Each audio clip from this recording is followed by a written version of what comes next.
قبل از پیروزی انقلاب مسئله اصلی رژیم طاغوت بود که امام بر آن تمرکز کرد و موفق شد. بعد از پیروزی انقلاب در یک برهه‌ای مسئله تثبیت نظام بود.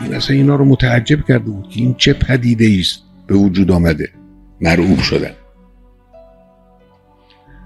خب هرچه گذشت این حیرتی که اینها داشتن این تبدیل شد به مرعوب شدن بیشتر. یعنی هرچه زمان گذشت خاطر اینها نه فقط آسوده نشد بلکه مشکلاتشون و نگرانی هاشون، دغدغه هاشون افزوده شد. چرا؟